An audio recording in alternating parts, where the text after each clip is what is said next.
10,000 का कैपिटल, तो यहाँ पे आपका जो क्वांटिटी है 23 क्वांटिटी है। लेकिन जैसे जैसे आप कैपिटल बढ़ाएंगे क्वांटिटी बढ़ेगा। तो क्वांटिटी का सारा गेम एक अनसर्टेनिटी से ट्रेडर्स गुजरता है। और ट्रेडर्स हमेशा सोचता है कि मार्केट में ट्रेडर्स के सामने हमेशा एक चैलेंज होता है कि एंट्री का टाइम कितना लगेगा, एंट्री में कितना टाइम लगेगा। और दूसरा चैलेंज आपके सामने हमेशा रहेगा कि मार्केट में एंट्री देगा तो टारगेट में कितना टाइम लगेगा। मैं आपको एक सीधी बात बताता हूँ। Before learning demand and supply, demand और सप्लाई के पहले आपको दो चीज सीखना पड़ेगा। पहला, एंट्री का टाइम का कोई भी प्री डिफाइंड रूल्स नहीं है, आपको वेट करना पड़ेगा। इसका कोई भी प्री डिफाइंड रूल्स नहीं है, चाहे मैं कितना भी सिखा दूं। अब आपका चैलेंज कि अभी मैंने मास्टर क्लास में हूं और मुझे एक भी ट्रेड्स नहीं मिलता है। जब आप 2 मंथ, जब आप 2 मंथ और 3 मंथ का जब जर्नी कंप्लीट कर लेंगे, तो हम बहुत सारे जोन्स पे आपके साथ डिस्कस करते हैं। पता नहीं आज मुझे गला क्यों सूख रहा है यार। Everything all right? मुझे पता नहीं लग रहा है कि एनर्जी लेवल थोड़ा सा लो है। लिटिल लिटिल तैयारी की करो थोड़ा सा। तुम बोला हम बोला टन टन करते हैं। ओह सॉरी, बच्चा का क्लास चल रहा है, बाद में बात करेंगे। हम्म, ठीक है। हो सकता है वेदर चेंजिंग है ना, इसलिए इसलिए वैसा हो सकता है।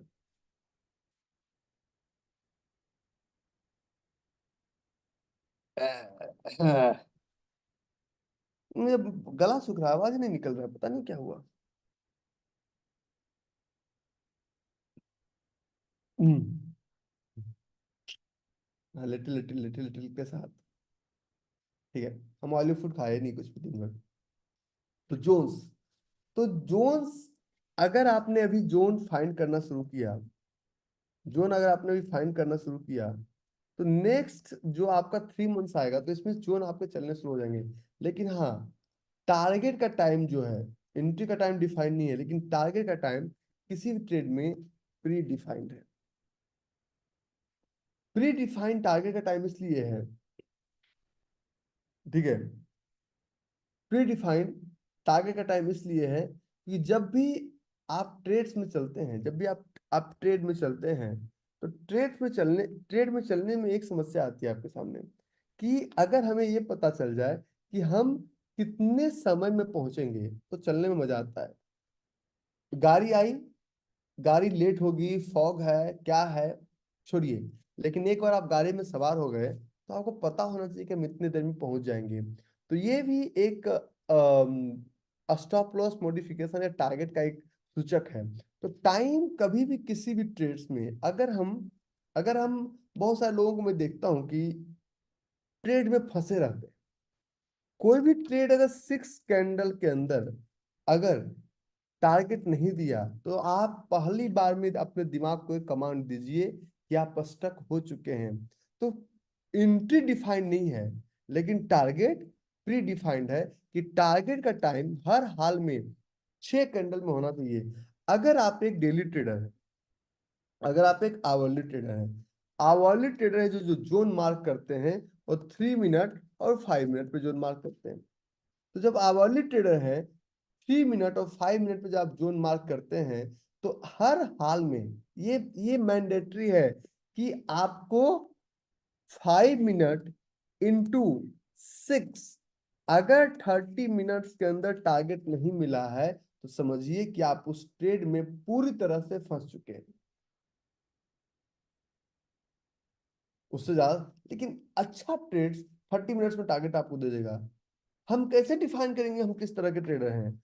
अगर हम एक डेली ट्रेडर हैं, तो डेली ट्रेडर का जो जोन मार्क हम लोग करते हैं, वो करते हैं 15 मिनट्स पे। तो अगर 15 मिनट पे जोन मार्क करेंगे, तो हमें 15 मिनट इंटू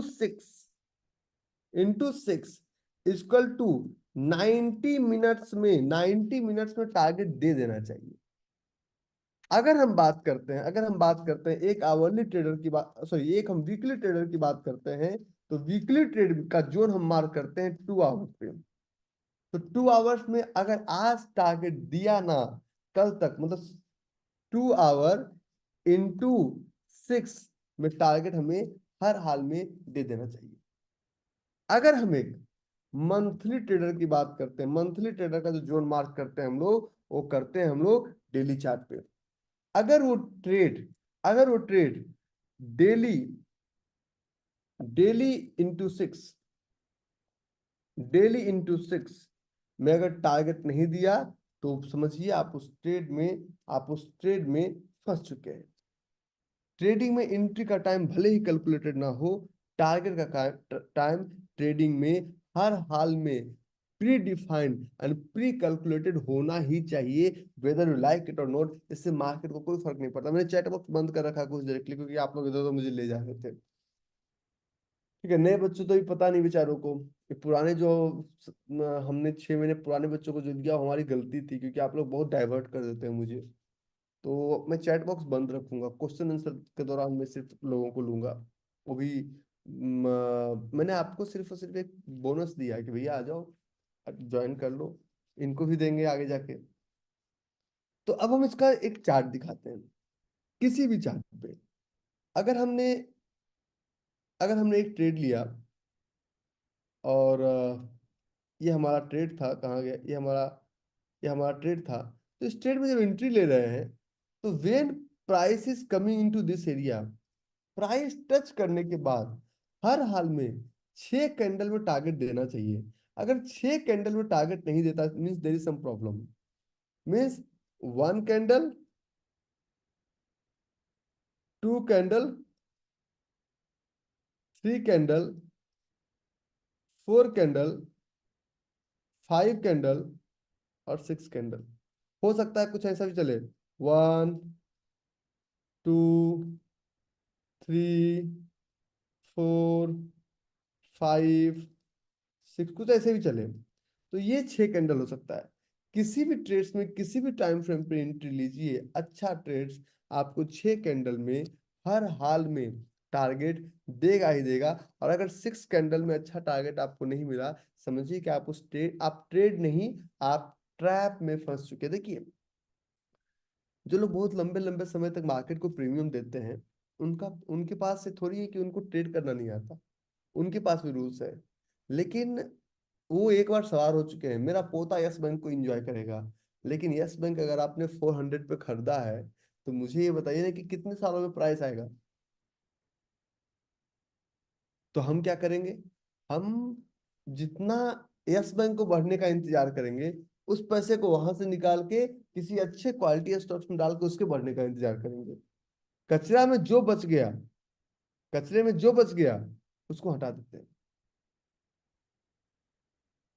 कचरे में जो बच गया उसको हटा देते हैं। तो अब बताइए कि इसमें इसमें क्या करना चाहिए। कि हम लोग तो कहते हैं कि मान लो कोई ट्रेड का फंडामेंटल्स खत्म हो गया, उस कंपनी खत्म। हमारे सामने 2 कंपनी का हुआ, एक यस बैंक का हुआ, और एक हुआ था DHFL का, दीवान हाउसिंग फाइनेंस लिमिटेड का। तो DHF दोनों का चार्ट हमारे सामने था। हमने इमीडिएट उस पैसे को निकाला और प्रॉफिट मेकिंग स्टॉक्स में डाल दिया। हम उतना मगजमारी नहीं करते ट्रेडिंग ट्रेडिंग में। तो किसी भी ट्रेड्स में ये 6 कैंडल के अंदर टारगेट देना चाहिए। अब मैं आपको 10 कैंडल का कैलकुलेशन दिखाता हूँ। ये हमारा एक चार्ट था, इन्फो एज।